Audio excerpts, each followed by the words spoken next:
that I was having these extensive discussions with Antonio about the 26 boxes in the Illuminati, which he told me were the good guys, and I believed him at first. I was also, it was January 1996, I started to read the Law of One series, or the raw material.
Source calls itself Ra, which is the name that they took on in Egypt.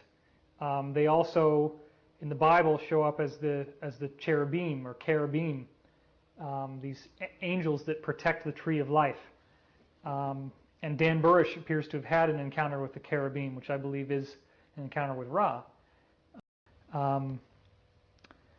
So anyway, yeah, it's not an easy subject for me to talk about, my own channeling, because it's a lot easier for me to talk about science because it's something I can prove, it's something I can talk about.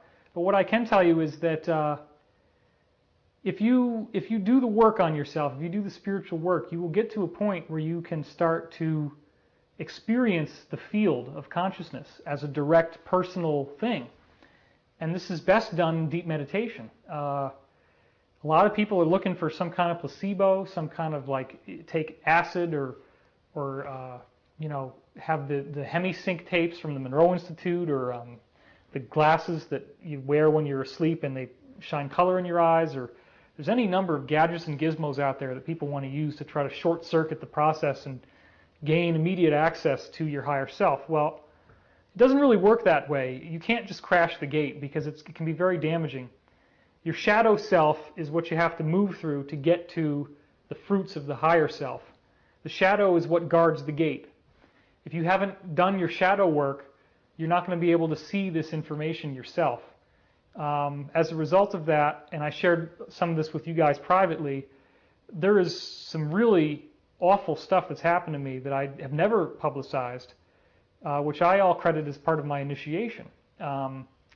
And the purpose of it was really to make me a lot stronger spiritually so that I would not be susceptible to the temptations of ego that come with being a public figure. I've had a lot of people who want to lay on these projections to me, messianic type of stuff, because, you know, Edgar Cayce supposedly was this Atlantean priest, Rata, who was like the big kahuna back then. He became Ra, who then became the equivalent of Jesus to the Egyptians.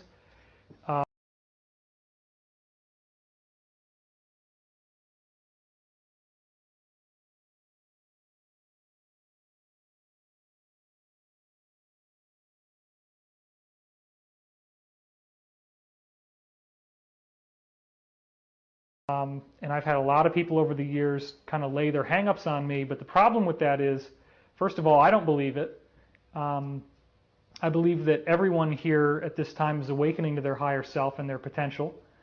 And the idea of a singular messianic figure is very old world patriarchal thinking. And it's completely implausible too. I mean, even if it were possible, it doesn't make sense, because we're moving into a world that's non-hierarchical. We're moving into a world that is based more on society, community. Centralized power structures are the old way of doing things, and that's what is showing so many flaws now. So To get back to the raw material, in a certain sense, what you seem to be verging on is an explanation of what it's like to move from the third dimension into the fourth. Maybe you can tie some of the transitions that, or insights that you've gained about that, to where the Earth is theoretically maybe going. I'm glad you brought that up. That's really a great entree to some of the deeper material. Now you have to understand that the level of treatment that I've given of this law of one philosophy so far is extremely superficial, and that really is not a lack of my ability as much as it is a lack of time and the depth and the complexity of this material. We are, as a planet, moving into what they call fourth density. It is a density of what they call unconditional love when it's on the positive side, and on the negative side, it's love of self. So you can have 4D positive, 4D negative. Some people are going 4D negative, like some of these top Illuminati people. But you really wouldn't want to do that, because when you get there, if you're a new graduate, you're at the bottom of the totem pole, and everybody else is over you, and it's like being in the Hellraiser movies, as I've said before. Whereas the positive 4D, which is what the Earth is becoming, it's only in 3D, which is where we are now, that you can have openly negative and openly positive entities live on the same planet. As soon as you get above 3D, negative entities cannot live on a 4D positive planet or a 5D positive planet. So 4D is like the heart chakra, okay? Well, people say, what could be wrong with unconditional love? Well, there is a very big problem with unconditional love, and that is that it's not informed by wisdom, which is the fifth chakra. Unconditional love without wisdom is where a lot of people are right now, and they're having a lot of problems in marriages, in relationships, in jobs, in family interrelations with our government structure, because these people with these very open hearts can be very easily manipulated, taken advantage of by others. They don't have the strength of character to be able to just say no, to be able to just say, this is my life, this is my space, this is my body, you can't have it. And that's one of the things that's very difficult about being a public figure in spirituality, is that people see you as a public figure as their family, and they're almost like their property. And so people meet me and they just want to take me out to dinner, and they want to have these long conversations and tell me their life story. And when you're in a room with 500 people that are all trying to do that at the same time, which I've been in many circumstances, it's not pleasant. So the Earth is moving into a state that is more advanced. The law of one says it's 100 times more harmonious than living on the Earth right now. That's hard to imagine. But it's still only 4D. When you get up to 5D, that's when you really learn all the scientific stuff, the wisdom, which is honor. Actually, the honor principle is very important. Honor is the principle in which you are willing to sacrifice yourself for a greater cause, and in which you have a sense of duty, a sense of responsibility, whereas a 4D person with a very open heart, you may have a very open heart, but you also may say, well, I just don't want to do that because it's not fun. I only want to do things that I enjoy. The principle of honor is a principle that says, I have a responsibility to do this. I might not like it, but it's my job, it's my responsibility, and I'm going to make sure that it gets done. So you have the two primal forces in the universe, love and light. Love is fourth density, light or wisdom is fifth density. The unity of love and light is sixth density.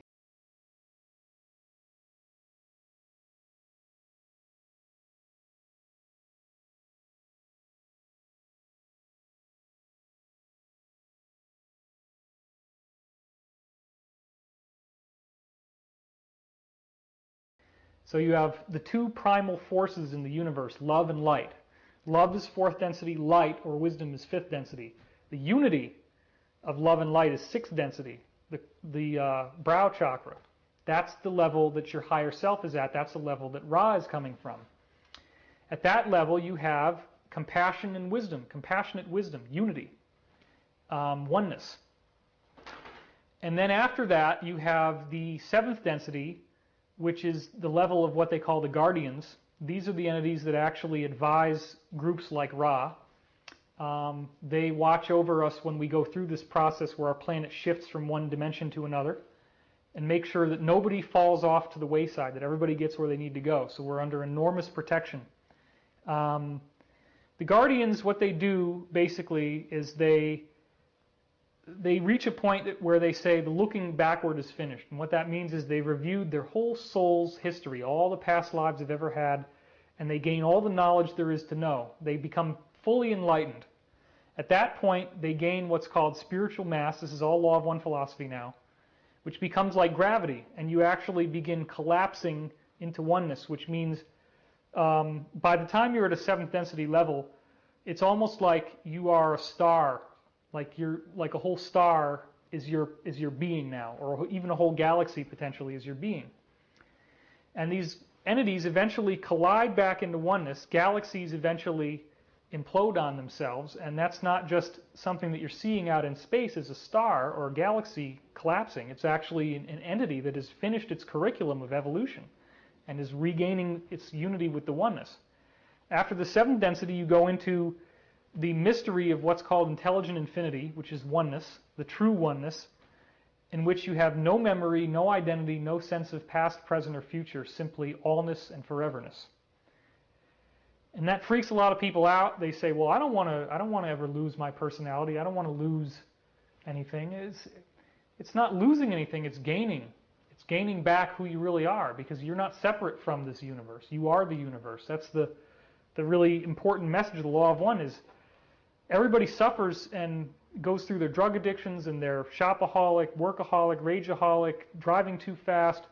All of these addictive behaviors, all these mind melds that we get into with negative energy are all a function of like feeling separated from God or from the Creator, as if we've been abandoned, left alone, isolated here.